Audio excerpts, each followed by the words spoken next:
Selanjutnya adalah pembacaan profil Ijma yang kali ini akan dipandu oleh Bapak Yanuar Nugroho, MSc. Kepada Bapak Yanuar kami persilakan. Ya, terima kasih Bu Dwi Arini atas kesempatannya. Mohon izin Bapak Ibu untuk share screen terkait dengan profil dari IJMA. Baik, IJMA adalah kepanjangan dari Ikatan Cendekiawan Muda Akuntansi yang memiliki semangat untuk bersatu, bersinergi, dan juga berkolaborasi. Ya. Secara singkatnya, Ketua Umum IJMA periode 2024 hingga periode 2027 diketuai oleh Pak Raffles Ginting, yang mana IJMA ini merupakan organisasi yang menghimpun para akademisi muda di bidang akuntansi di seluruh Indonesia, yang nantinya menjadi komunitas untuk memajukan dunia akuntansi melalui pengembangan baik itu dalam bidang akademik ya, kemudian juga bagi para cendekiawan muda untuk berbagi pengetahuan, kompetensi, berkolaborasi dalam upaya meningkatkan kualitas pendidikan akuntansi di Indonesia. Berikut adalah timeline eh, s- rangkuman ya dari bagaimana IJMA ini kemudian terus berkembang. Dari tahun 2018, tepatnya di bulan April, terjadi perbincangan sederhana dari beberapa dosen muda akuntansi yang kemudian ditindaklanjuti pada bulan berikutnya. Dibentuklah grup WhatsApp grup para dosen-dosen muda akuntansi, dan di tahun 2021 muncul gagasan untuk mendirikan organisasi. Selanjutnya di bulan selanjutnya mulailah dilakukan perekrutan anggota dan juga DPN serta Dewan Eksekutif dari IJMA. Di bulan Juli di tahun tersebut dilakukan penandatanganan akta notaris. Di bulan Oktober kemudian IJMA secara resmi dilahirkan di Universitas Tanjung Pura di Pontianak. Kemudian di tahun selanjutnya 2022 bulan Oktober, tepat sebagai disnatalis yang pertama IJMA yang diselenggarakan di Universitas Pancasila di Jakarta. Kemudian Oktober tahun 2023 disnatalis IJMA yang kedua di BINUS di Tangerang. Kemudian yang terakhir kemarin di bulan Oktober tahun 2024 dilaksanakan di UPN Veteran di Yogyakarta.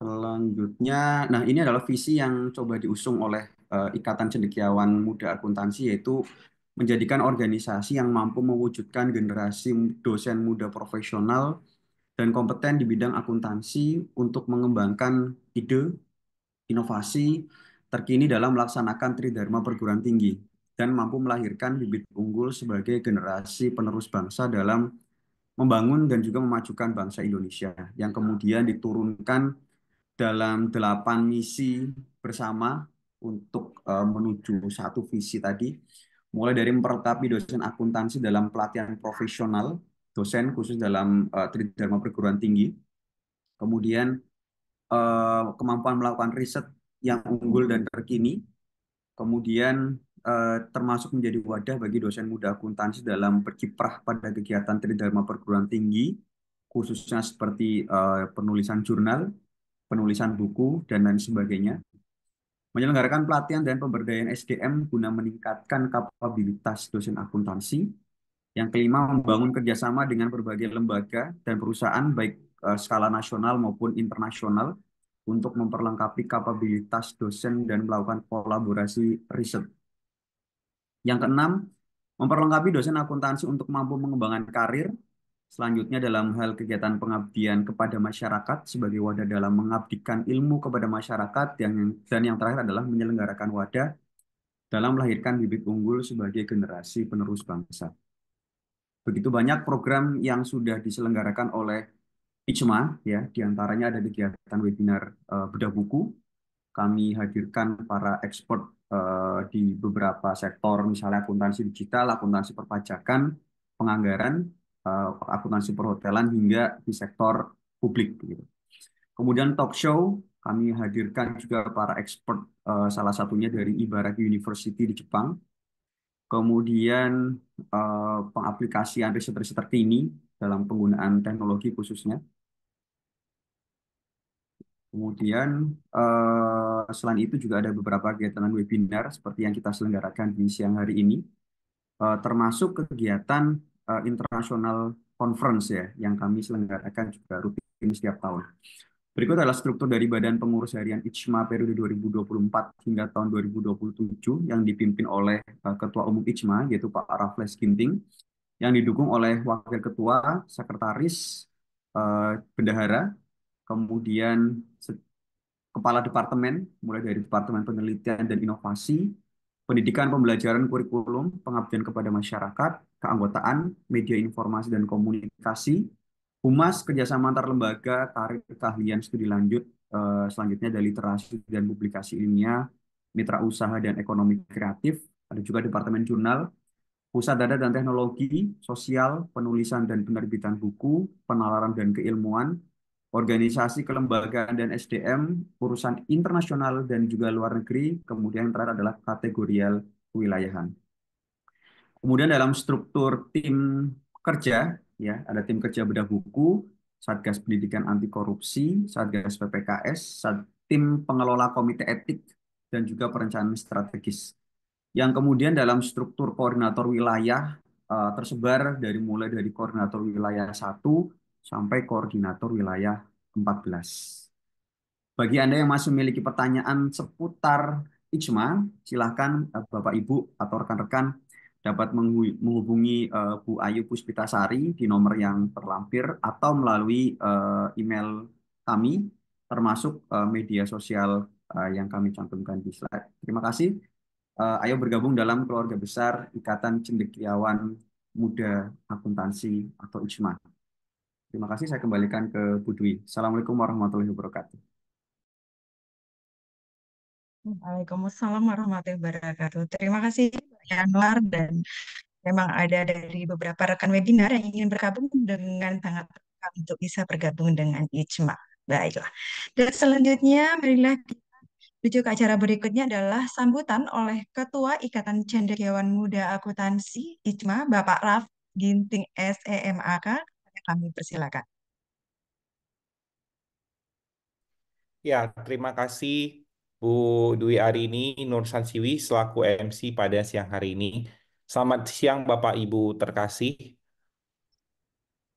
Pertama-tama marilah kita puji dan syukur kehadirat Tuhan Yang Maha Esa atas berkat, anugerah dan karunia-Nya kita dapat berkumpul melalui virtual Zoom siang hari ini ya untuk bersama-sama melaksanakan kegiatan webinar nasional dengan topik teknik analisa data riset kualitatif menggunakan coding.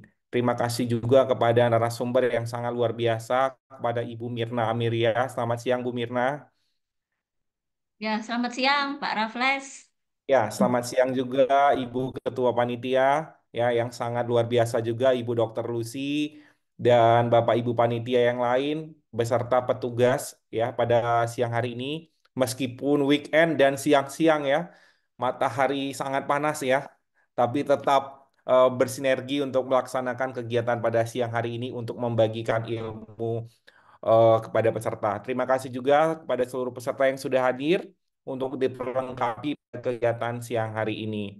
Bapak Ibu yang terkasih, seperti yang kita ketahui, ISMA selalu berkonsisten untuk melahirkan program-program unggulan ya, untuk menghasilkan riset yang berkualitas. Salah satunya pada siang hari ini dengan topik teknik analisa data kualitatif dengan menggunakan coding.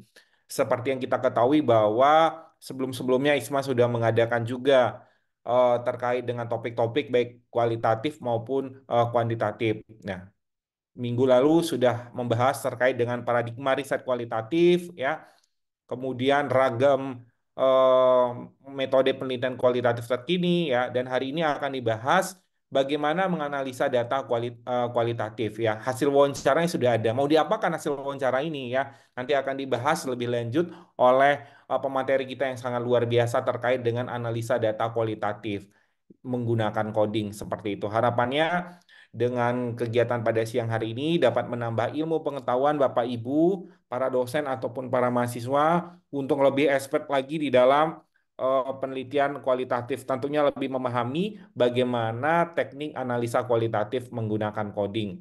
Itu saja yang dapat saya sampaikan. Akhir kata, saya mengucapkan terima kasih dan dengan resmi kegiatan webinar nasional pada siang hari ini, tanggal 7 Desember, dengan topik teknik analisa data riset kualitatif menggunakan coding, resmi dibuka, dan saya kembalikan kepada Ibu Dwi Arini Nursansiwi selaku MC pada siang hari ini.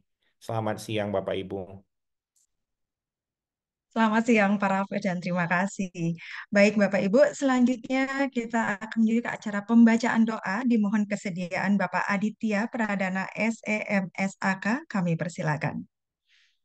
Terima kasih Bu Dwi hari ini. Izin Bu Mirna, Bu Lucy, Pak Raffles.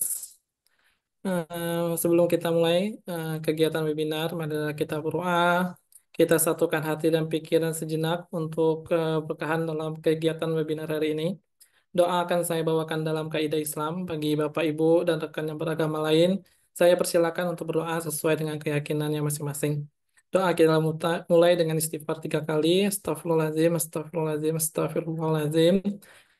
Bismillahirrahmanirrahim. Ya Allah, ya Tuhan kami yang Maha Pengasih lagi Maha Penyayang. Kami mengucapkan syukur atas kesempatan yang Kau berikan untuk berkumpul dalam acara hari ini. Kami mohon semoga acara ini berjalan dengan lancar dan penuh manfaat. Berikanlah kepada kami pemahaman yang mendalam dan hikmah dari setiap pembahasan yang akan kami lakukan. Bukankahlah hati dan pikiran kami untuk menerima ilmu yang bermanfaat dan dapat kami aplikasikan dalam kehidupan sehari-hari. Lindungilah kami dari segala halangan dan gangguan, serta anugerahkanlah kami semangat untuk terus belajar dan berbagi ilmu. Semoga apa yang kami peroleh hari ini dapat menjadi amal baik dan berkah bagi diri kami dan orang lain. Rabbana atina fid dunya hasanah wa fil akhirati hasanah wa qina adzabannar walhamdulillahi rabbil alamin. Assalamualaikum warahmatullahi wabarakatuh. Assalamualaikum warahmatullahi wabarakatuh. Waalaikumsalam warahmatullahi wabarakatuh. Ya. Dan selanjutnya mohon izin untuk kita mendokumentasikan pada kegiatan kita hari ini dan kepada para peserta yang ada di Zoom untuk men-on cam kameranya karena kita akan mengambil untuk sesi dokumentasi kita. Kalau Dwi lihat di sini ada 3 slide, jadi mungkin nanti mohon izin operator atau teman-teman akan mendokumentasikan sesuai perhitungan di slide pertama untuk melaksanakan on-cam-nya sudah dibuka semua Bapak Ibu, biarkan cek sedikit. Baik. Slide pertama kita akan tahan di senyum dan 3, 2, 1. Baik, sambil untuk bertahan di slide kedua, kita akan tetap buka on-cam-nya di 3, 2, 1. Slide terakhir, tetap bertahan di 3, 2, 1. Baik, terima kasih Bapak Ibu. Oke, kan kalau masih sedikit kurang maksimal. Nah, Bapak Ibu sekalian sebelum menuju ke acara utama, diizinkan Dwi akan menyampaikan beberapa tata tertib dalam webinar kita pada siang hari ini, yaitu di mana dalam webinar kita dalam teknik analisis data riset kualitas coding ada beberapa yang harus dipahami oleh kita. Yang pertama kita sama-sama menggunakan background yang sudah disiapkan. Kemudian nanti akan kita mengisi link presensi pada akhir webinar. Dan kemudian juga meredact dengan nama lengkap sesuai dengan nama pada saat Pak Ibu melakukan pendaftaran. Yang berikutnya ada kami informasikan bahwa sertifikat akan diberikan dengan ganti biaya administrasi sesuai dengan nominal tertera pada Google Form yang diisi pada link presensinya. Dan juga kami sampaikan bahwa untuk sertifikat ini pun video diupload atau disampaikan setelah 7 hari pada saat webinar telah dilaksanakan. Jadi mungkin nanti akan panitia membutuhkan waktu untuk mengcompile beberapa dokumen-dokumen untuk bisa di-share ke Bapak Ibu sekali. Bapak Ibu yang kami hormati, dan selanjutnya untuk acara utama menuju ke acara webinar yaitu akan digawangi oleh moderator dengan Ibu cantik kita Triana Jurotun Aulia SEMAK yang sebelumnya izinkan juga Dwi akan melampirkan untuk profil beliau. Jadi mungkin tahu CV-nya Bu Triana.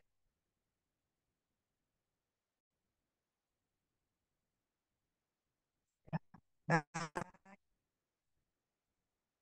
ini salah satu moderator yang kita hari ini sangat dengan Ibu Triana Juroton Aulia yang merupakan salah satu dosen juga yang saat ini sedang bertugas di Universitas Muhammadiyah Tangerang, di mana Ibu Triana ini merupakan pengalaman yang sangat cukup banyak di bidang, terutama kalau saya sampaikan di sini adalah bidang perpajakan. Tetapi tidak menutup kemungkinan pengalaman beliau juga cukup panjang, baik itu sebelum bergabung menjadi dosen tetap juga beliau pernah bekerja di sebagai auditor ataupun sebagai head office accounting pada PT Alma Mandiri Sukses. Dan tentunya pengalaman lainnya juga ternyata Ibu Trian ini menjadi salah satu asesor ya, asesor eksternal dan juga tim editornya. Dan adapun juga gelar profesi yang didapatkan oleh Ibu Triana yaitu merupakan salah satu juga sebagai profesi yang mengangkat nama beliau sendiri, yaitu ada beberapa penghargaan dan juga beberapa book chapter yang beliau telah keluarkan mulai dari sejak tahun 2021 sampai yang terbaru book chapter booknya adalah di 2024 mengenai Good University Governance ya di sini. Dan juga mendapatkan beberapa penghargaan yang salah satunya adalah Hibah Riset Kemenristek Dikti di tahun 2020 dan juga menjadi best paper. Nah, di sini juga Ibu Triana, wow, ini menjadi salah satu bagian anggota asosiasi profesi ya yang mengusung untuk keahliannya yaitu menjadi ikatan salah satu anggota di IAI, kemudian juga di Asosiasi Dosen Akuntansi Indonesia, kemudian juga tetap menjadi bagian dari Ikatan Cendekiawan Muda Akuntansi ICMA dan juga ada perkumpulan Tax Center dan akademisi pajak seluruh Indonesia. Selain itu juga tentunya kita melihat beberapa pengalaman di bidang publikasi, khususnya ini di bidang perbajakan tentunya sangat cukup banyak, yaitu dimulai sejak tahun 2024 ini sudah menerbitkan beberapa publikasi dan juga di sebagai ini juga ada di pengabdian masyarakat di tahun 2024. Nah, untuk itu pada siang hari ini kita akan sama-sama mendengarkan Ibu mengawali webinar kita. Ibu Triana sudah siap mungkin Ibu ya? Kami serahkan ke Ibu Triana. Baik, terima kasih Bu Dwi Arini Nursansiwi yang tidak kalah cantiknya pada siang hari ini. Mohon maaf. Oke. Mohon maaf Bapak Ibu. Baik, terima kasih waktunya Bu MC. Saya mulai ya. Assalamualaikum warahmatullahi wabarakatuh. Assalamualaikum warahmatullahi wabarakatuh. Baik, yang terhormat Bapak Ketua Terima kasih. Yang terhormat Ketua Umum ICMA Bapak Raffles Ginting SEMAK, yang kami hormati narasumber kita siang hari ini yang selalu siap menebarkan ilmunya di mana saja, Ibu Mirna Amirya SMA MSA AK PhD, yang kami hormati juga Ketua Panitia yang semangatnya luar biasa, Ibu Dr. Lucy, beserta segenap panitia yang juga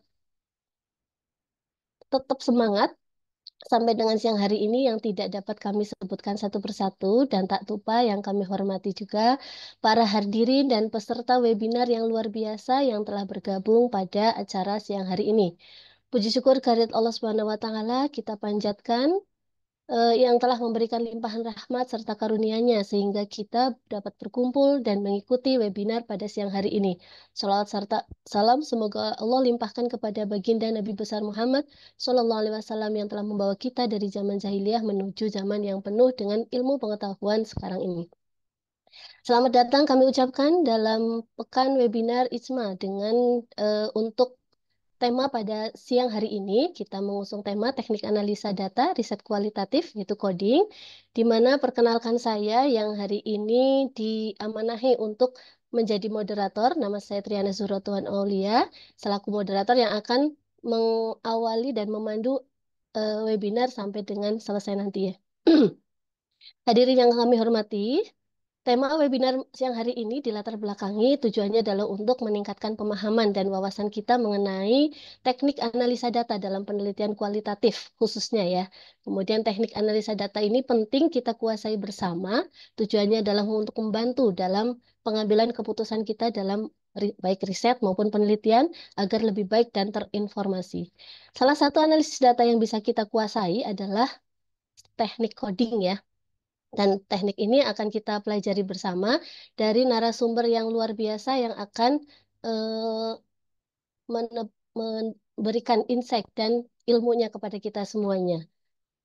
Nah, selanjutnya nanti silakan Bapak Ibu siapkan pertanyaan yang terbaiknya.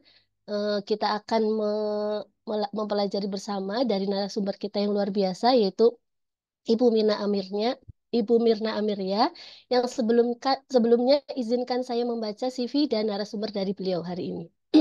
Mohon maaf ya Bapak Ibu, hari ini saya kurang maksimal karena belum kurang fit ya. Baik, siang hari ini mohon kepada panitia untuk menampilkan CV dari narasumber kita. Selamat siang, Ibu Mirna sudah hadir bersama kita pada siang hari ini. Ya, Siang, Ibu. selamat siang Bu Triana, Bapak Apa dan Ibu. kabar? Ya, baik, Alhamdulillah Sehat baik ya, Bu Bu? Triana. Ya, Oke, selalu sehat dan cantik dan selalu semangat untuk menemani kita di setiap webinarnya ya. Baik, ini Bapak Ibu, CV dari beliau, Ibu Mirna Amirya, SE MSA, PhD AKCE, AAPA, AAPB ya. Luar biasa, gelarnya sangat panjang, begitu juga ilmunya juga luar biasa banyaknya ya. Beliau eh, berprofesi sebagai dosen, sama seperti kita, cuma tingkatannya beda level kita ya ilmunya ya. Bu Mirna sudah di atas kita jauh eh, luar biasa. Kemudian instansi beliau adalah di Departemen Akuntansi, Fakultas Ekonomi dan Bisnis Universitas Brawijaya. Beliau mengawali pendidikan di S1 pada tahun 2007 di FEB Universitas Brawijaya. Beliau sangat setia ya. Beliau lulusan dari sana dan berkarir di sana, mengabdi di sana, luar biasa. Dilanjutkan dengan pendidikan profesi akuntansinya pada tahun 2008 dan 2011 beliau mengambil Magister Sains Akuntansi di Fakultas Ekonomi dan Bisnis Universitas Brawijaya. Kemudian dilanjutkan dengan eh, gelar doktoralnya beliau ditempuh di Cina ya, Bu, pada tahun 2022. Selain pendidikan, beliau mendapatkan sertifikasi berupa sertifikasi ahli akuntansi pemerintah ya US AAP untuk yang A tahun 2012, ya, untuk yang B-nya tahun 2015 dan dinyatakan lulus sesuai dengan keputusan dari penguji. Kemudian pengalaman kerja beliau mulai dari 2013 sampai dengan saat ini sangat setia sekali sebagai dosen Departemen Akuntansi Fakultas Ekonomi dan Bisnis Universitas Brawijaya Malang. 2022 sampai dengan hari ini juga beliau sebagai Deputi Pengawas Keuangan Satuan Pengawas Internal SPI Universitas Brawijaya. Kemudian dari 2022 sampai dengan sekarang juga beliau sebagai Ketua Unit Jaminan Mutu Fakultas Ekonomi dan Bisnis Universitas Brawijaya dan juga sebagai Editor in Chief di Telaah Ilmiah Akuntansi dan Perpajakan atau Tiara FEB Universitas Brawijaya.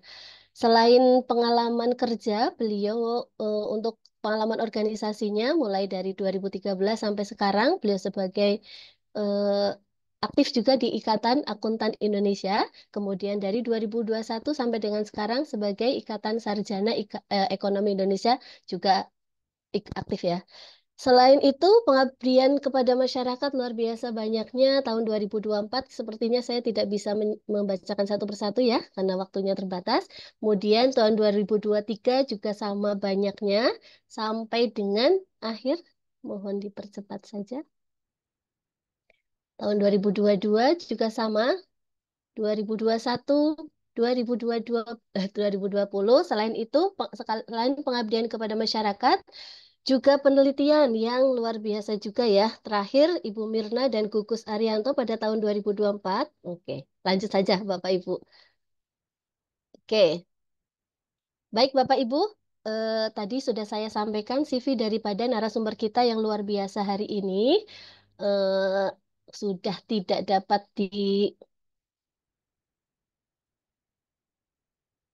diragukan lagi ya Bapak Ibu ya ilmunya ya. Baik, untuk sesi hari ini, mohon maaf saya sampaikan terlebih dahulu. Di webinar hari ini saya akan bagi menjadi dua sesi, yaitu sesi pemaparan materi dan dilanjutkan dengan sesi diskusi. Dan untuk memperlancar acara, perlu saya sampaikan untuk Ibu narasumber, Ibu Mirna, mohon memaparkan materi sekitar 30 menit ya Bu, sampai dengan, oh nggak sampai jam 14.00. Dan dilanjutkan nanti untuk sesi tanya jawab, diberikan waktu sekitar 15 menit. Dan mohon perhatian untuk Bapak Ibu peserta untuk selama sesi pemaparan materi, mikrofon peserta harap tidak diaktifkan kecuali ketika diminta untuk dinyalakan ya. Kemudian pada saat sesi tanya jawab kepada peserta yang nanti ingin bertanya dapat mengajukan pertanyaan dengan menuliskan langsung pertanyaan melalui kolom chat atau berbicara langsung nanti pada saat sesi tanya jawab. Baik, para hadirin yang kami hormati, siapkan fokus terbaik Anda. Mari kita dengarkan bersama materi yang akan disampaikan oleh Ibu Mirna Amelia. Kepada Ibu kami persilahkan. Oke, terima kasih Bapak dan Ibu. Mohon izin, terima kasih juga Ibu Moderator Bu Triana ya. Salam kenal Bu dan semoga lekas sembuh ya. Oke, kemudian sebelum saya memulai untuk mempresentasikan atau bahasa sederhananya itu sharing begitu ya Bapak dan Ibu, karena saya juga bukan yang profesional sekali begitu. Jadi saya juga masih dalam proses belajar seperti itu. Oke, kemudian sebelumnya saya ucapkan greeting saya, hormat saya kepada yang terhormat Bapak Ketua IJMA, Bapak Raffles Ginting beserta para pengurus. Kemudian yang terhormat Ibu Ketua Webinar, Ibu Lucy beserta para panitia. Kemudian juga ada Ibu Dwi selaku MC dan juga Ibu Triana selaku moderator dan juga kepada yang terhormat Bapak dan Ibu para peserta. Baik, Bapak dan Ibu, mohon izin untuk menyampaikan materi. Jadi mungkin ada beberapa Bapak dan Ibu yang sudah pernah beberapa kali dengan saya begitu ya, berdiskusi dengan saya di dalam Zoom. Ini kurang lebih materinya begitu ya, beberapa hampir sama seperti yang saya sampaikan sebelumnya seperti itu. Oke, sebentar Bapak dan Ibu sudah muncul ya. Oke, sudah muncul ya Bapak dan Ibu. Untuk siang hari ini, topik yang akan kita bahas bersama yaitu terkait dengan analisa data menggunakan coding seperti itu ya. Kemudian dari coding itu sendiri ya. Jadi ada beberapa literasi yang menyampaikan terkait dengan coding atau pengkodean seperti itu ya. Seperti yang disampaikan oleh Strauss and Corbin. Nah, ini yang dinamakan dengan pengujian terbuka itu merupakan bagian dari analisis yang berkaitan secara khusus dengan penamaan dan pengkategorian fenomena melalui pemeriksaan data yang cermat. Jadi nanti ya Bapak dan Ibu untuk melakukan biasanya itu ada yang namanya coding, ada yang namanya tematik begitu ya. Jadi coding dan tematik menurut saya pribadi itu sama ya. Jadi Bapak dan Ibu setelah melakukan wawancara, kemudian mengumpulkan data dan sebagainya dari sekian banyak data, informasi, kemudian Bapak dan Ibu melakukan pengkodean seperti itu ya. Jadi pengkodean, oh ini mana yang memiliki kemiripan dan sebagainya, kemudian nanti ditarik itu sebagai temanya itu sebagai apa, seperti itu. Kemudian juga yang disampaikan oleh Miles begitu ya, menyatakan bahwa pengkodean itu juga merupakan analisis. Jadi kode atau tanda atau label untuk menetapkan unit makna pada informasi deskriptif atau inferensial ya dapat disimpulkan yang dihimpun selama penelitian. Jadi nanti di dalam hasil dan pembahasannya Bapak dan Ibu itu akan muncul beberapa tema-tema atau kategori-kategori seperti itu. Oh, ternyata dalam penelitian saya ini muncul ada 3 tema. Nah, itu masing-masing tema tersebut nanti bisa Bapak dan Ibu uraikan, dieksplor begitu ya, dijelaskan secara mendetail begitu ya, apalagi dalam penelitian kualitatif seperti itu. Kemudian yang berikutnya ada Ini terkait dengan Creswell sendiri. Jadi analisis data dalam penelitian kualitatif itu terdiri dari persiapan dan pengorganisasian data ya, yaitu data teks seperti transkrip. Jadi nanti Bapak dan Ibu kalau bisa diusahakan setelah melakukan wawancara mengetik ulang ya, mengetik ulang dalam rangka untuk menyiapkan transkrip karena begitu banyak informasi nanti agar tidak terlewatkan atau ada yang ketinggalan atau ada yang hilang dan sebagainya seperti itu. Begitupun juga data gambar seperti dalam foto dan sebagainya. Nah, itu juga ditranskrip ya. Jadi istilahnya dalam bentuk transkrip ya, itu harus diterjemahkan dalam bentuk transkrip. Kemudian baru Bapak dan Ibu analisis seperti itu ya. Kemudian dicek lagi, begitu ya, melakukan reduksi data dan sebagainya, sehingga nanti pada akhirnya menjadi tema melalui proses pengodean dan pemadatan kode. Dan akhirnya akan dapat menyajikan data seperti itu. Kemudian ini ada beberapa langkah-langkah coding yang bisa dilakukan. Yang pertama adalah Bapak dan Ibu kumpulkan data dulu ya. Jadi data dapat dikumpulkan melalui wawancara, observasi, atau dokumen terkait dengan praktik akuntansi. Ya, jadi kalau Bapak dan Ibu melakukan penelitian kualitatif khususnya, pasti nanti data dikumpulkan banyakkan dari wawancara. Kemudian yang berikutnya, data yang diperoleh dari wawancara ataupun melakukan observasi itu ditranskripsikan ke dalam teks tertulis untuk memudahkan analisis ya. Setelah ditranskrip, baru Bapak dan Ibu melakukan pengodean. Jadi kalau misalnya pengodean itu kalau secara umum berdasarkan literasi yang ada, itu kita bisa membagi ada coding terbuka atau open coding. Kemudian ada axial coding dan juga ada selective coding seperti itu. Nah, untuk yang coding terbuka itu di tahapan tersebut ya, Bapak dan Ibu bisa membaca data secara mendalam, kemudian memberikan label atau kode untuk setiap segmen teks yang relevan. Kode-kode ini menggambarkan konsep atau tema yang muncul dari data.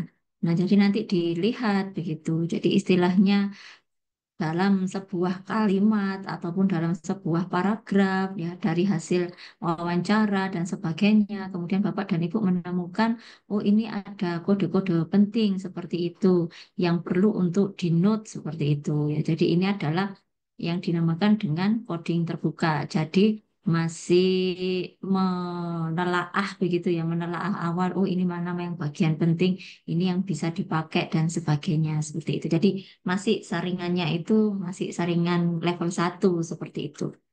Kemudian yang berikutnya adalah coding aksial ya.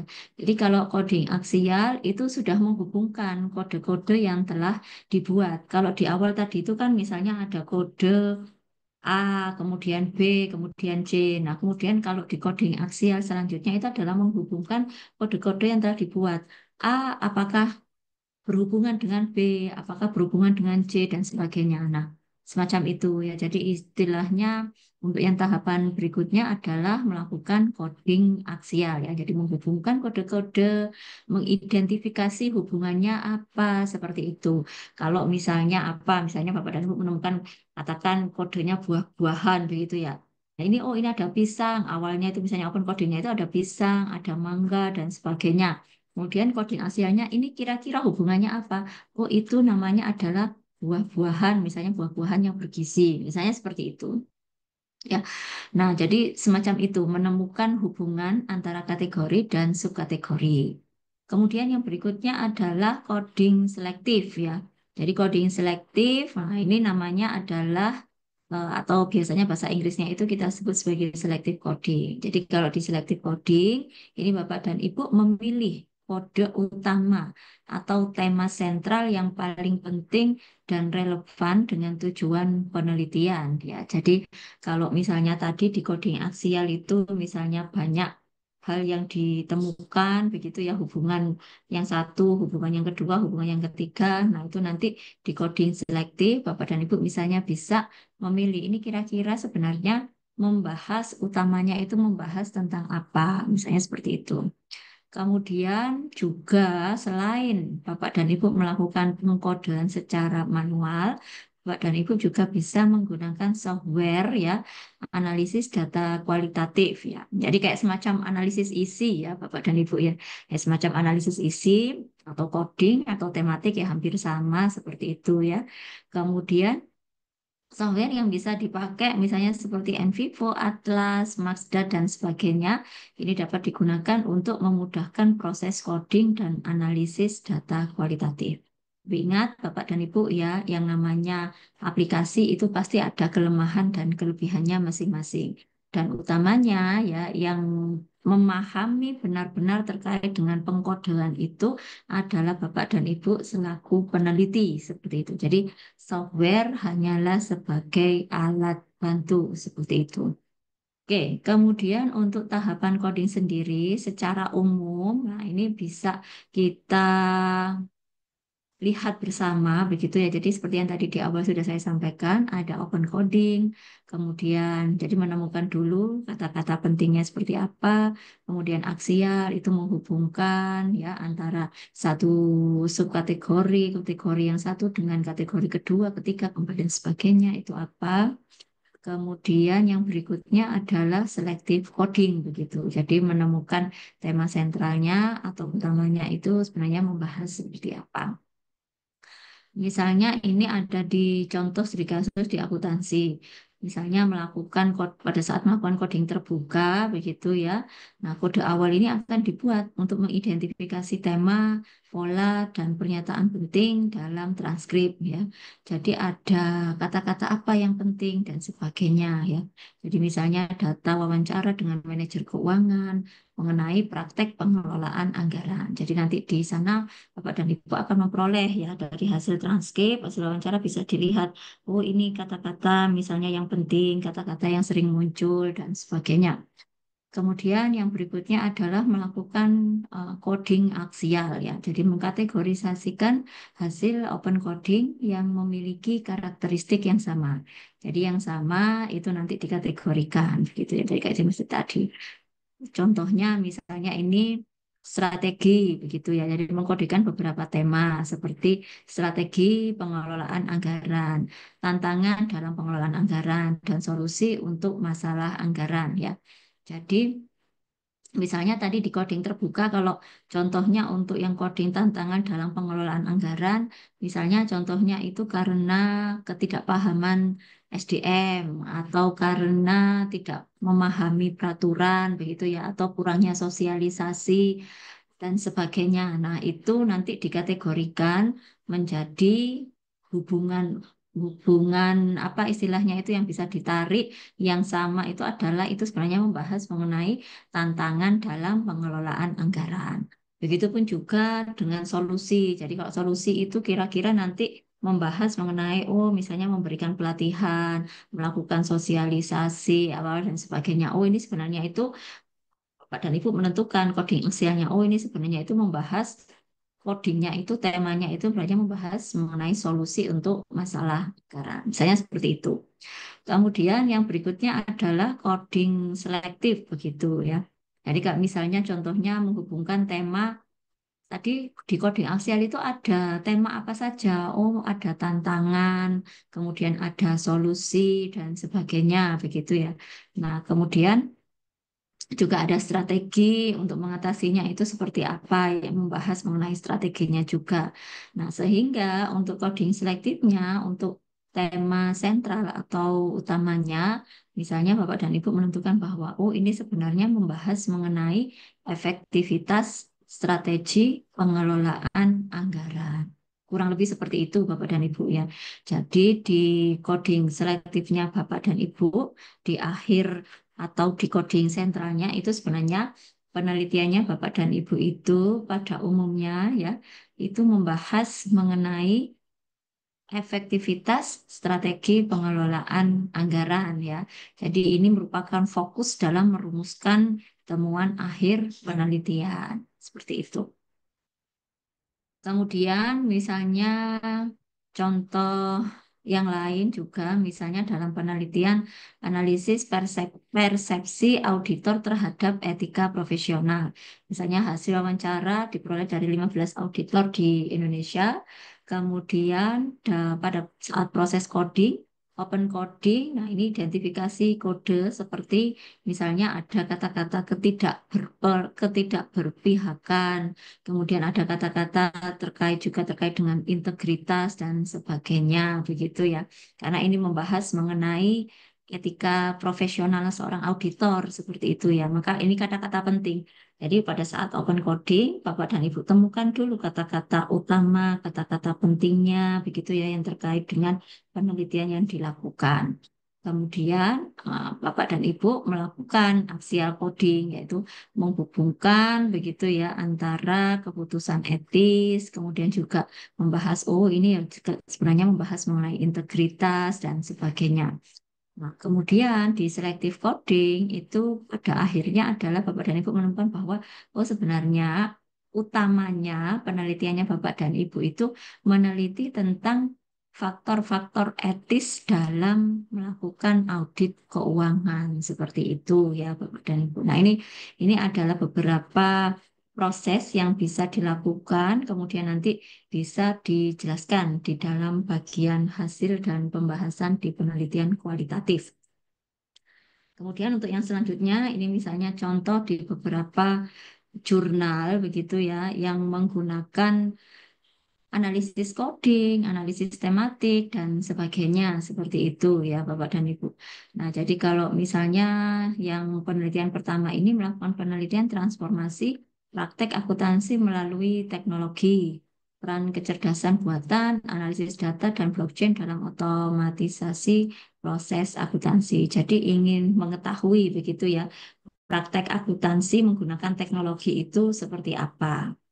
Kemudian analisis data kualitatifnya, mereka melakukan wawancara, kemudian dianalisis dengan menggunakan analisis tematik. Nah, langkah-langkah yang dilakukan untuk menganalisis, seperti tadi saya jelaskan, misalnya melakukan transkripsi data. Ya, jadi rekaman wawancara, kemudian ditranskrip ya kata demi kata ya untuk membuat transkrip tertulis seperti tadi yang sudah saya sampaikan. Kemudian baru yang berikutnya Bapak dan Ibu melakukan proses pengkodean. Mau pakai open coding, ASIAL coding, selective coding. Nah, intinya itu adalah Bapak dan Ibu sudah melakukan proses pengkodean seperti tadi ya. Mengidentifikasikan tema, pola, kemudian hubungannya seperti apa, kemudian pemahaman komprehensif begitu tentang inti dari tema penelitiannya Bapak dan Ibu itu sebenarnya membahas tentang apa. Kemudian untuk yang berikutnya, ini misalnya di pembahasan ya Bapak dan Ibu.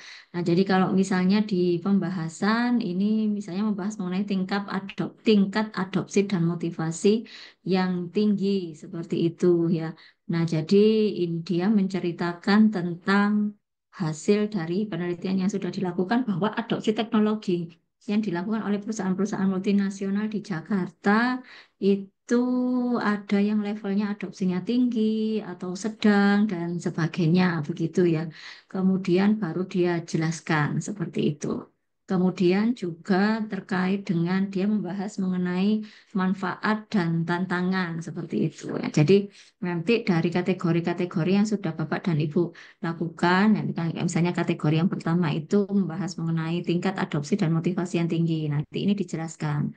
Kemudian nanti kalau misalnya ada hasil wawancara yang membahas mengenai hasil tema seperti ini, nah itu bisa nanti ditambahkan juga hasil wawancaranya. Kemudian juga membahas mengenai tema yang berikutnya adalah manfaat dan tantangan. Oh, ternyata responden ini menyampaikan di dalam wawancaranya itu bahwa membahas mengenai ada manfaatnya juga, kemudian juga ada tantangan dan sebagainya seperti itu. Kemudian selanjutnya untuk yang berikutnya, misalnya kalau ini dalam penelitian tugas akhir ya, entah itu skripsi, tesis, disertasi dan sebagainya itu juga bisa Bapak dan Ibu ya. Bapak dan Ibu menggunakan analisis tema atau analisis coding tersebut begitu.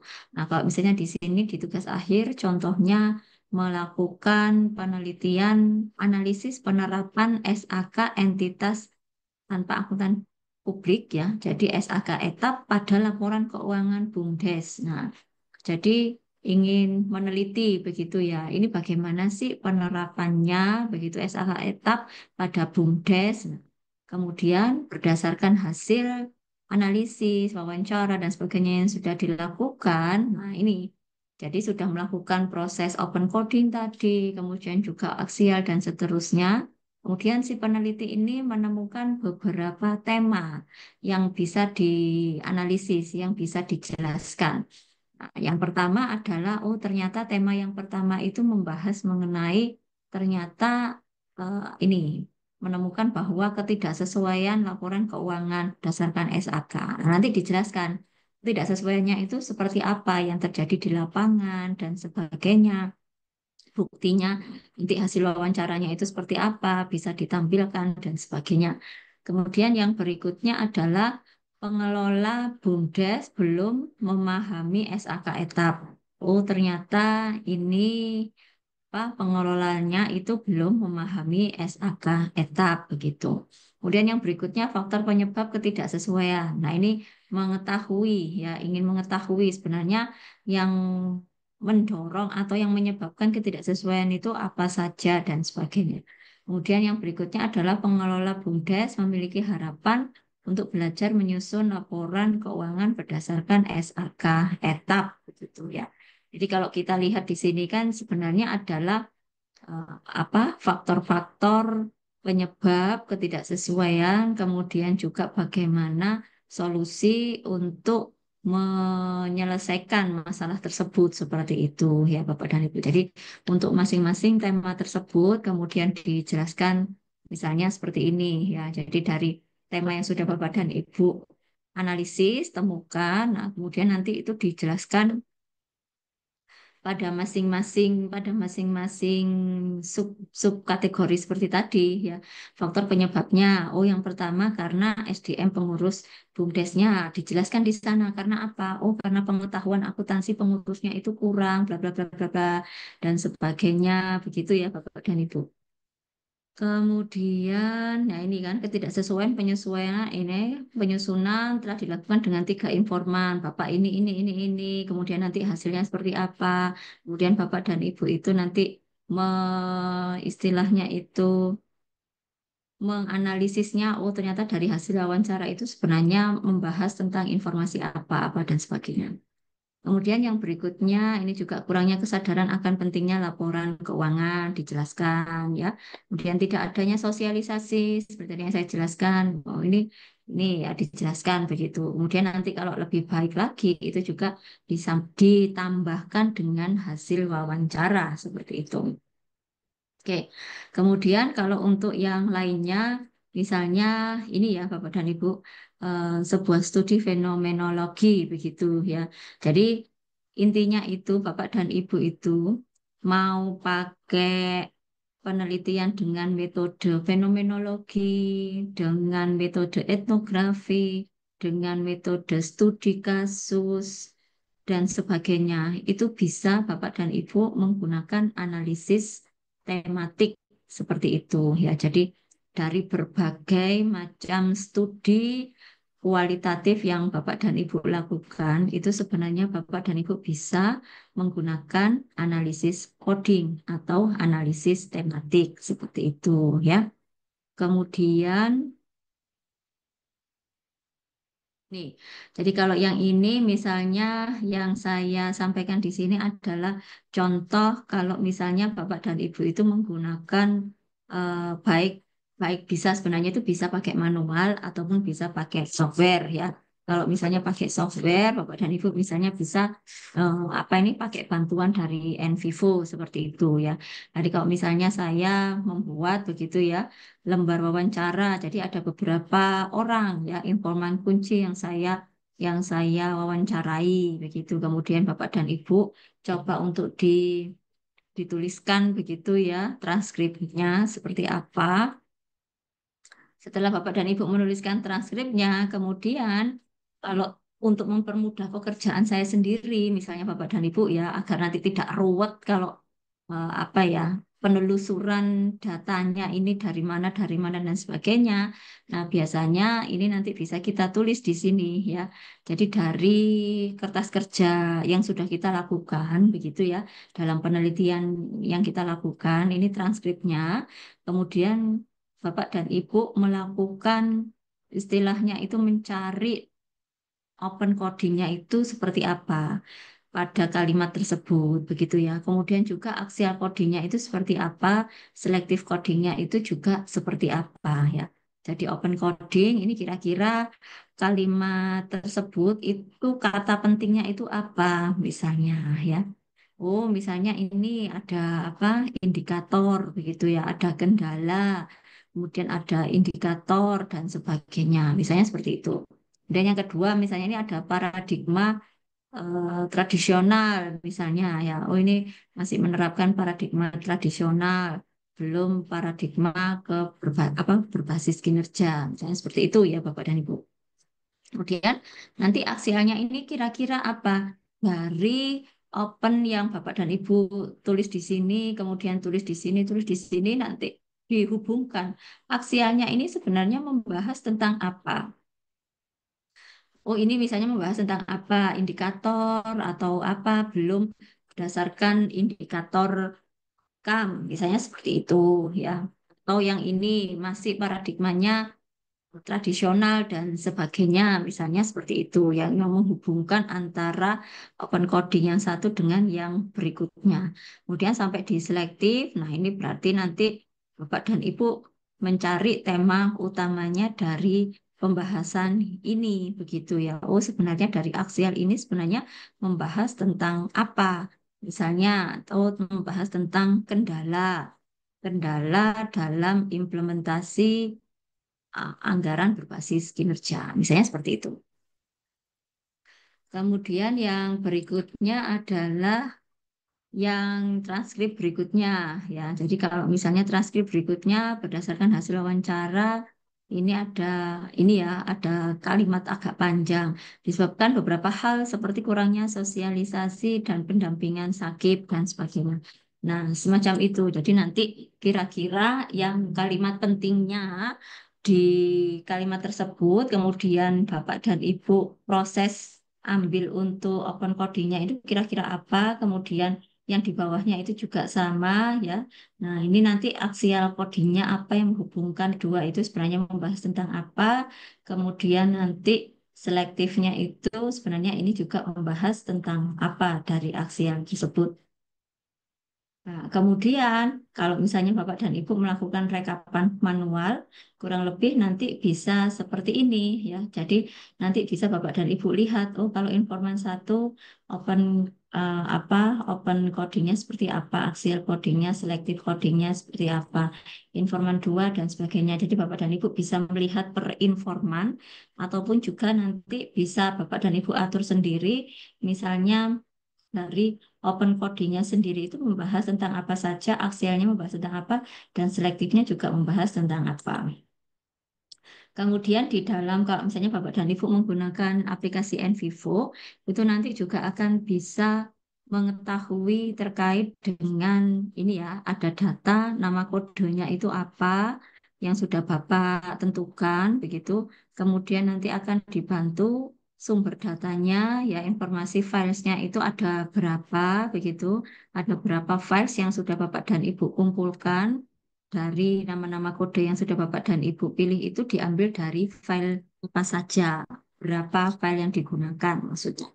Kemudian yang berikutnya adalah referensi ya. Jadi kutipan yang sering dikutip terkait dengan hal tersebut itu ada berapa referensi atau kutipan di dalam keseluruhan artikel seperti itu.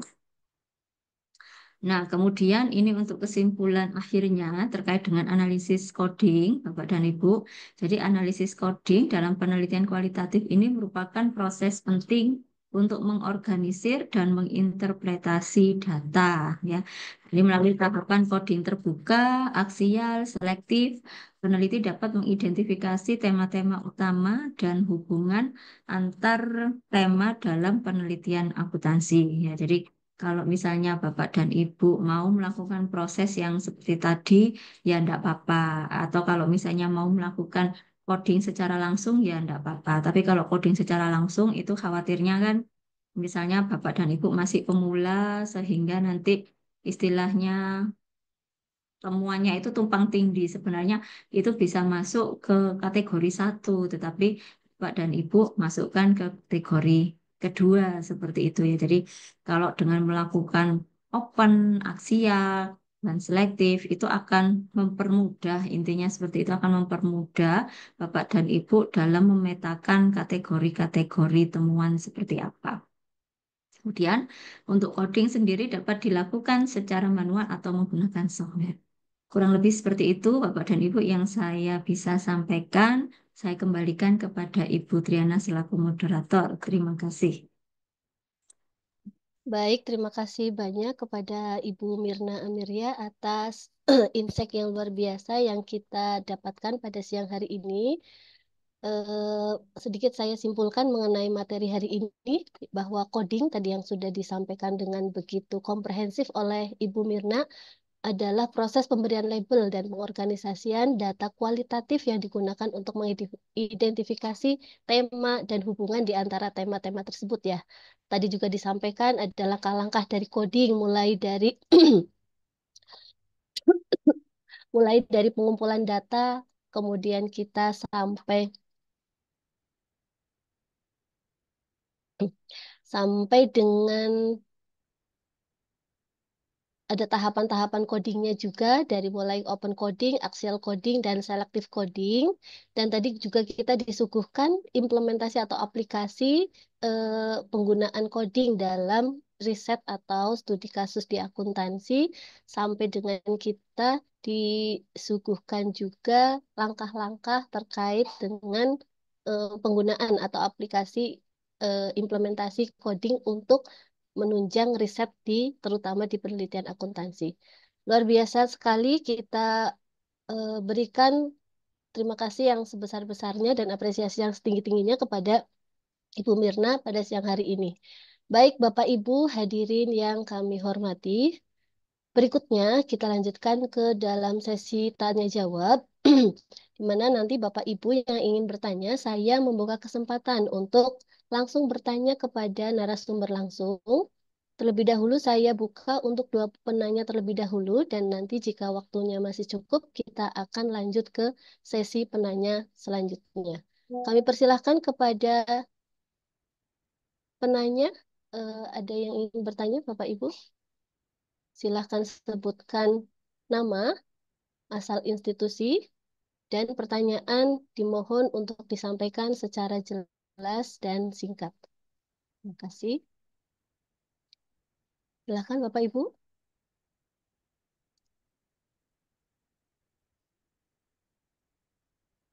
Dan saya lihat di kolom chat belum ada yang menyampaikan pertanyaan. Saking komprehensifnya dan lengkapnya mungkin ya, Bu Mirna ya. Ya, Bapak dan Ibu mungkin sudah paham ya, Bu Triana. Mohon izin Bu bertanya. Oke, monggo Pak Warsid. Baik, terima kasih atas kesempatannya. Terkait teknik analisis data dalam riset kualitatif, saya juga baru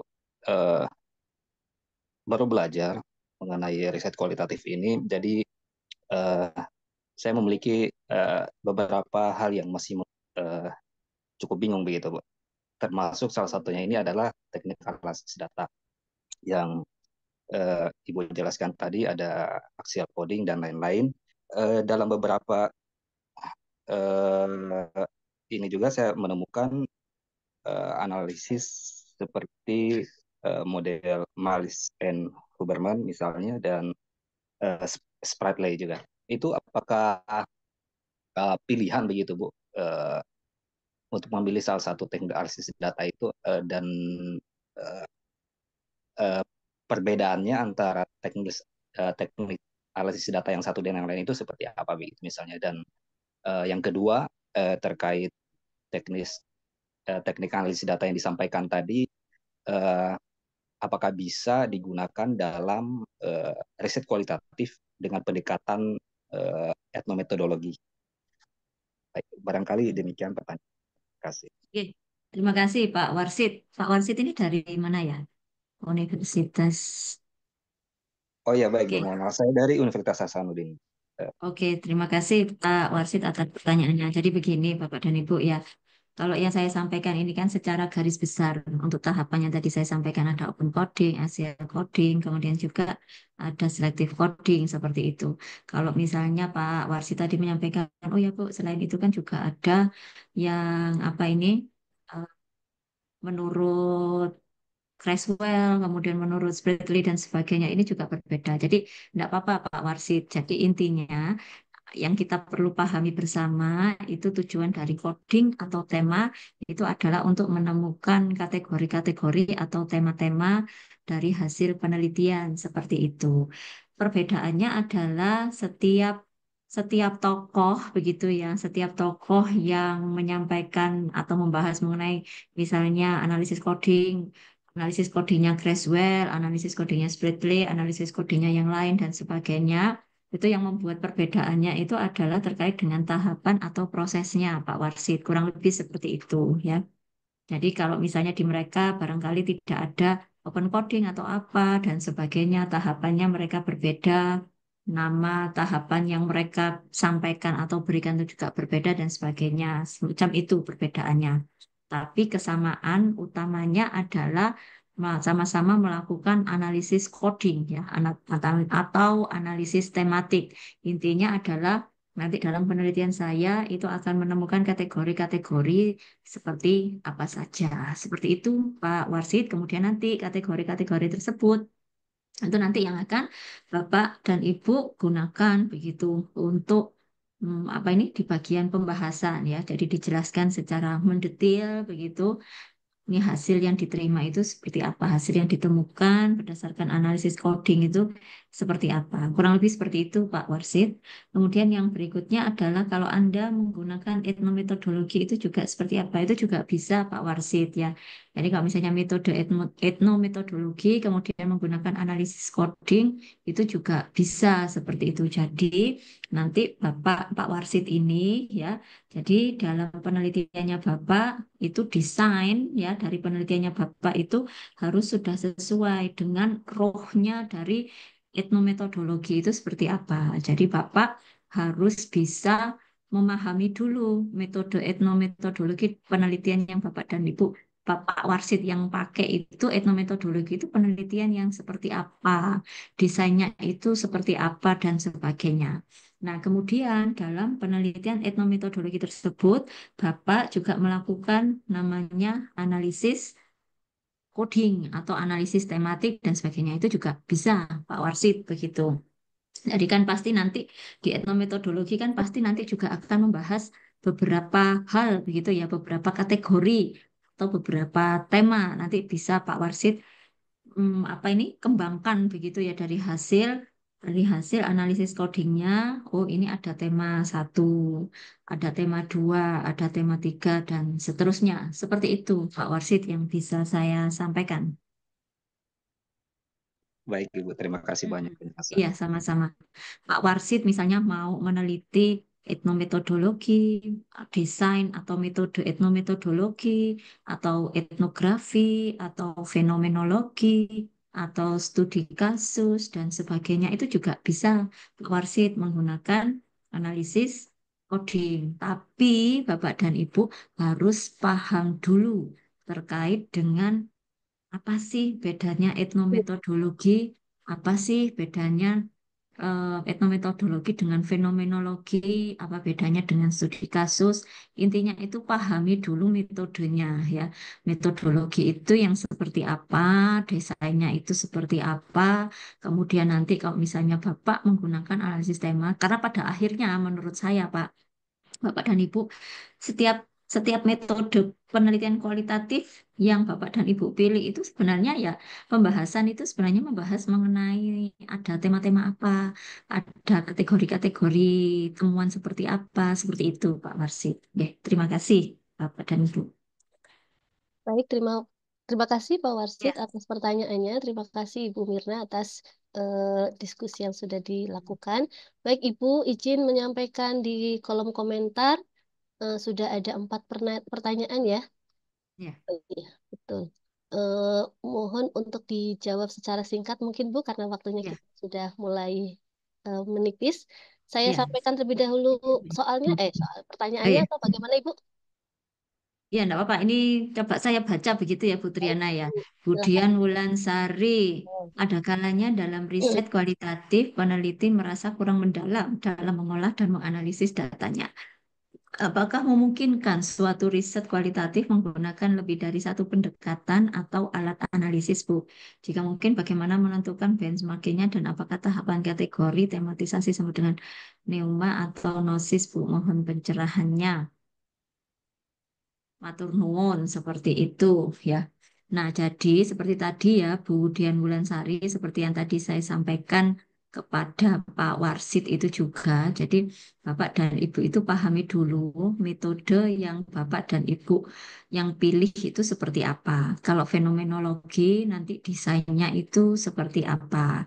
Fenomenologi nanti apa yang harus di yang harus diungkapkan di sana seperti itu.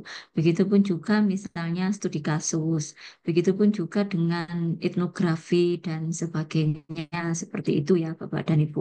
Nah, kemudian baru nanti kalau misalnya Bapak dan Ibu sudah memahami, oh kalau etnografi itu kan misalnya meneliti terkait dengan budaya ya, budaya sebuah kelompok itu seperti apa. Nah, nanti Bapak dan Ibu bisa menganalisisnya. Misalnya pakai yang tadi ya Bu ya, kategori, kemudian kategori, kemudian noma, nosis, dan sebagainya, begitu ya. Nah, jadi itu harus dipastikan dulu, Bu. Kalau misalnya itu sama dan sebagainya, maka bisa pakai satu alat analisis saja, seperti itu. Kalaupun memang itu berdua, kalaupun itu memang dua, nah, kemudian itu juga saling melengkapi, maka nanti perlu untuk dipertimbangkan begitu ya. Jadi istilahnya kalau yang satunya itu analisis dalam hal apa, yang satunya juga analisis dalam hal apa. Jadi nanti perlu justifikasi begitu. Apakah memang membutuhkan lebih dari satu analisis saja, atau misalnya perlu untuk lebih dari satu analisis, pakai analisis yang lain begitu, misalnya kalau itu pun berbeda dan bisa melengkapi itu nanti bisa digunakan. Begitu ya, Bu Dian Wulansari.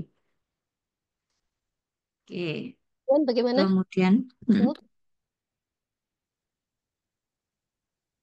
Oke, lanjut saja mungkin Bu Mirna. ya, Monggo. kemudian untuk Saudara John Toding ya, proses coding menurut Bu Mirna sebaiknya menggunakan cara manualkah atau menggunakan software? Ya, jadi semua langkah ini kan pasti ada plus minusnya ya, Saudara John. Kalau pakai manual, lama. Lama dan lama, tapi kelebihannya itu teliti, lebih teliti. Kalau pakai software, itu cepat, tapi bisa jadi nanti ada hal-hal yang terlewatkan seperti itu ya. Jadi kalau misalnya datanya sedikit, kalau menurut saya pakai manual saja enggak apa-apa seperti itu. Kalau datanya banyak, Mas John begitu ya. Nah itu jadi enggak apa-apa. Misalnya Mas John ini pakai software dulu begitu, tapi nanti perlu untuk dicek juga secara manual begitu ya. Apakah ada untuk meyakinkan saja, untuk mengkonfirmasi bahwa tidak ada data penting yang tertinggal atau terlewatkan. Seperti itu, Mas John. Ya, semoga membantu, Mas John. Nah, Baik, monggo dilanjut saja Ibu. Oke. Yang selanjutnya. Kemudian untuk yang Saudara Dewi Ayu ya, mahasiswa S3 UNER untuk menentukan tema penting di open coding cara terbaiknya bagaimana? Karena kadang-kala saat kita menentukan satu tema penting itu takutnya tidak sesuai menampung jawaban penting dari para informan. Dan untuk menggali informasi dari para informan baik minimal berapa informan satu atau dua saja informan cukup. Oke. Nah, jadi untuk Bu Dewi ya, untuk informan, nah yang paling tahu itu adalah peneliti, Bu, ya. Jadi kalau menurut saya begitu, carilah informan yang benar-benar informan kunci seperti itu ya. Jadi pilih informan yang benar-benar informan kunci seperti itu. Informan satu saja itu juga sudah cukup apabila dia adalah informan kunci. Kalau seperti tadi Pak Warsid menggunakan etnometodologi. Biasanya kalau etnometodologi itu bisa pakai satu informan saja, itu sudah cukup. Misalnya saya meneliti terkait dengan keseharian seorang auditor di KAP Big Four, misalnya di salah satu KAP Big Four. Saya meneliti beliau setiap hari selama sebulan, selama beberapa bulan. Tidak apa-apa seperti itu. Karena ya saya anggap ada bahwa beliau itu adalah sebagai informan kuncinya ya, seperti itu. Nah, terkait dengan informan untuk terkait itu ya Bu Dewi ya. Jadi nanti yang bisa menentukan cukup enggaknya itu adalah peneliti. Kalau misalnya dirasa kurang dan ada informan lain yang bisa melengkapi, maka itu nanti bisa juga menjadi informan seperti itu. Kapan informan itu dikatakan cukup ya? Jadi kalau di penelitian kualitatif itu bukan banyaknya informan, tetapi kualitas informasi yang diberikan itu apakah sudah cukup, sudah mendalam, dan seterusnya seperti itu, Bapak dan Ibu. Karena kan bukan kuanti ya, kalau kuanti kan kuantitas, jadi berpengaruh pada banyaknya informan begitu, karena tujuannya adalah untuk mengeneralisasi. Kalau ini enggak, satu aja cukup. Kalau misalnya kurang, bisa nambah seperti itu. Kalau misalnya merasa coba kurang lagi dan sebagainya. Tapi apabila informan itu sudah tidak memberikan data atau informasi yang baru lagi, berarti artinya data itu sudah jenuh, tidak perlu lagi menambah informan. Intinya begitu ya, Bu Dewi Ayu. Kemudian cara terbaiknya ya untuk menentukan tema penting di open coding, cara terbaiknya bagaimana ya Bu Mirna? Jadi yang pertama adalah lakukan transkrip dulu, baca transkrip itu berulang-ulang kali sampai Bapak dan Ibu itu paham begitu ya. Ini sebenarnya ini apa ini informannya itu membahas, membicarakan, membahas, menjawab seperti itu ya. Kemudian Bapak dan Ibu dari sekian banyak kalimat-kalimat begitu ya. Pilihlah di open coding ini, jadi open coding ini kan sebagai pembuka begitu ya. Pilihlah kalimat-kalimat yang dirasa penting begitu. Kayak misalnya tadi itu kan membahas mengenai etika. Jadi etika seorang auditor. Kalau membahas mengenai etika seorang auditor itu kan banyak muncul kata-kata integritas, kemudian independen, ya kan? Etika-etika karena yang Anda teliti itu adalah masalah etika. Maka nanti intinya itu kan membahas mengenai etika yang seperti apa yang harus dimiliki oleh misalnya seorang auditor. Kurang lebih seperti itu, Bu Dewi ya. Sehingga nanti akan bisa menjadi ditarik-tarik begitu ya setelah membuat open coding, kemudian Axial coding, kemudian sampai di selective coding. Nah, kurang lebihnya itu di Axial coding ini juga penting untuk bisa mengetahui apa ini codingnya, tematiknya itu temanya apa, kategorinya itu seperti apa. Itu nanti yang bisa digunakan membantu Bapak dan Ibu juga untuk menjelaskan begitu ya terkait dengan hasil yang diperoleh. Seperti itu. Satu tema penting ya, kan kita menurunkan satu tema. Iya, memang tidak mudah Bapak dan Ibu ya, harus dibaca lagi. Ini apa ya kaitannya dengan rumusan masalah pertanyaan, apakah ini sudah sesuai dengan pertanyaan penelitiannya Bapak dan Ibu, kemudian dicari lagi. Jadi jangan memilih yang tidak sesuai untuk menjawab pertanyaan penelitian. Jadi kalau tidak sesuai dengan pertanyaan penelitian, ya berarti nanti bisa di-skip, bisa dilewati, dan sebagainya. Begitu Bu Dewi. Kalau itu masih terkait dengan pertanyaan penelitian, ya, oh ini bisa dipakai, bisa dipakai. Nanti kan ada proses itu, Bu Dewi juga ya, reduksi data, kemudian ada display lagi. Kalau kurang, nanti wawancara lagi dan sebagainya, atau cari data lagi dan sebagainya. Kurang lebih seperti itu, Bu Dewi. Semoga membantu. Bu Mirna, mohon maaf, Iya, saya boleh iya, konfirmasi sedikit. Apakah iya, silakan. terkait informan tadi perlu Mhm. dilakukan triangulasi data juga terkait dengan yang sudah informasi yang sudah diperoleh dari informan tersebut? Iya, betul Bu Dewi. Jadi kalau di dalam penelitian kualitatif itu kan kita juga perlu untuk menguji keabsahan data Bu Dewi ya. Jadi untuk uji keabsahan data begitu jadi kita harus mengkonfirmasi dengan menggunakan metode triangulasi. Kalau metode triangulasi itu kan ada yang kalau Bu Dewi membaca di beberapa literasi begitu ya Bu Dewi ya. Ada yang literasi misalnya informan atau kalau misalnya informannya hanya ada satu, mungkin nanti bisa pakai yang metode yang digunakan, misalnya hasil wawancara, kemudian dikonfirmasi dengan dokumentasi seperti apa, dikonfirmasi lagi pada saat melakukan observasi seperti apa, begitu Bu Dewi. Ya, terima kasih Bu Mirna atas pencerahannya. Ya, sama-sama Bu Dewi, semoga sukses untuk disertasinya ya. Heeh. Amin. Ya, oke. Kemudian untuk selanjutnya Pak Supriyadi mendapatkan master coding. Ini maksudnya gimana toh Pak? Supriyadi mendapatkan master coding. Apakah sisa unggah di Google lalu diinstal? Apa ya maksudnya Pak Supriyadi? Kalau setahu saya, Bapak dan Ibu, ya, jadi kalau misalnya untuk coding sendiri, misalnya kalau misalnya pakai aplikasi dan sebagainya, itu ya memang berbayar Bapak dan Ibu ya. Jadi kalau misalnya Envivo, Atlas, dan sebagainya, seperti itu ya Bapak dan Ibu. Nah, baru nanti sudah kalau misalnya sudah terinstal dan sebagainya, baru Bapak dan Ibu bisa memproses, membantu untuk coding begitu. Kalau yang sepengalaman saya itu saya apa ini menggunakan yang Envivo. Kalau Envivo itu sebenarnya ya itu aja sih Bapak dan Ibu, hanya kayak semacam mengkategorisasikan aja. Kita memasukkan file begitu ya. Misalnya dari transkrip dan sebagainya, ataupun juga dari hasil berita, dokumen, jurnal, dan sebagainya.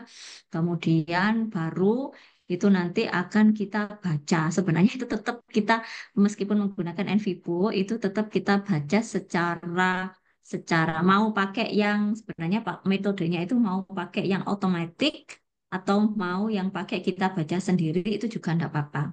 Kalau yang saya lakukan dulu itu saya agak nggak percaya dengan otomatiknya begitu Bapak dan Ibu ya, saya karena saya khawatir ada yang terlewatkan terus apa kata-kata penting gitu, sehingga yang saya lakukan adalah ya saya lakukan secara secara saya menggunakan Envivo tapi saya melakukan apa ini penyaringan codingnya itu saya lakukan secara manual seperti itu.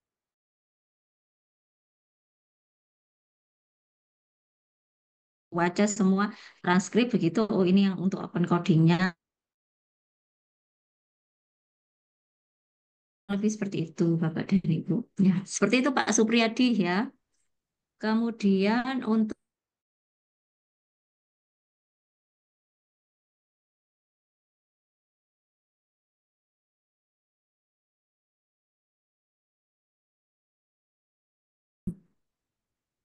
kondisi semua hasil wawancara itu penting. Alhasil sedikit menyulitkan ketika menentukan satu tema besar di selektif. Bagaimana Ibu, bagaimana tips kita tidak terjebak dalam kondisi tersebut? Maksudnya label sedikit tapi hasilnya mengena khususnya untuk hal-hal non teknis. Pada akhirnya ditemukan hasilnya teknis. Khususnya untuk hal-hal non teknis karena biasanya pada akhirnya yang ditemukan hasilnya teknis. Oke. Nah, jadi untuk yang Bu Aprina itu sama ya seperti yang apa ini Bu Dewi begitu yang tadi saya sampaikan pada Bu Dewi juga. Jadi dibaca-baca dulu, Bu. Jadi memang kalau tidak paham atau belum paham begitu ya, jadi memang harus dibaca-baca dulu dan sebagainya. Kemudian kalau menurut saya itu juga bisa diskusi dengan para ahli atau para pakar atau misalnya kolega Anda dan sebagainya yang memahami barangkali saja terkait dengan topik yang Anda teliti seperti itu. Jadi Anda akan memperoleh istilahnya itu tambahan informasi juga begitu Bapak dan Ibu ya terkait dengan tema besarnya itu sebenarnya membahas tentang apa. Begitu Bu Aprina ya. Jadi memang untuk menentukan tema itu ya memang tidak mudah Bapak dan Ibu ya. Jadi memang harus banyak membaca, kemudian harus banyak berdiskusi, kemudian menganalisisnya itu seperti ada dibaca lagi, diulangi lagi dan sebagainya. Seperti itu Bu Aprina yang mungkin bisa saya tambahkan begitu ya Bu Aprina. Baik, Ibu Aprina, saya kira cukup ya. Baik, Ibu Mirna, terima kasih banyak. Terima kasih yang sebesar-besarnya atas penjelasannya Sama-sama yang Bu. lengkap, yang jelas, dan detail atas setiap pertanyaan yang disampaikan oleh para penanya. Dan semoga Bapak Ibu yang bertanya hari ini dapat mengambil eh, apa ya jawaban dan pemahaman ya atas apa yang tadi disampaikan oleh Ibu Mirna. Terima kasih Bu Mirna atas waktunya Ya, hari ini. sama-sama Bu Triana, Bu Lucy, dan Bapak Ibu semuanya. Semoga sukses semuanya Bapak dan Ibu. Terima kasih banyak. Sehat selalu Bu Mirna. Kita jumpa lagi di webinar selanjutnya ya Bu ya. Sami-sami Bu Triana, semoga lekas sembuh Bu. Amin. Terima kasih banyak. Terima kasih juga kami sampaikan kepada seluruh hadirin yang setia dan antusias mengikuti webinar hingga selesai. Alhamdulillah pada siang hari ini webinar sudah kita di ujung acara.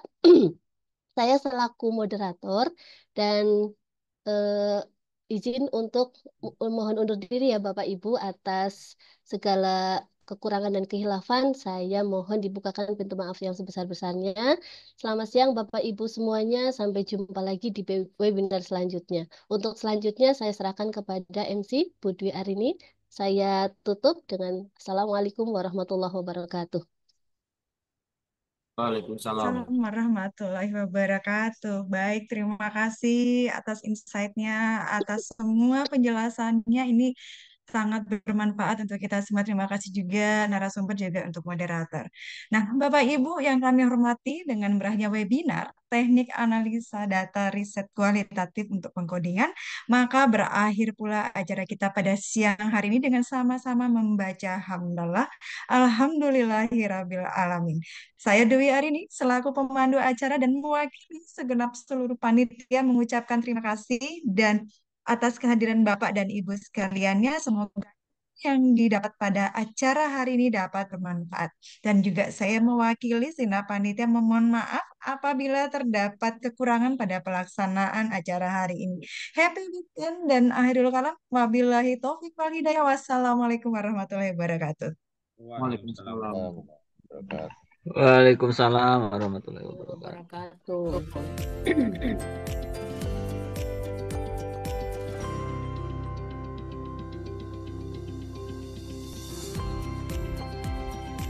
Untuk mengisi link presensinya ya, sudah ada tertera di chat group.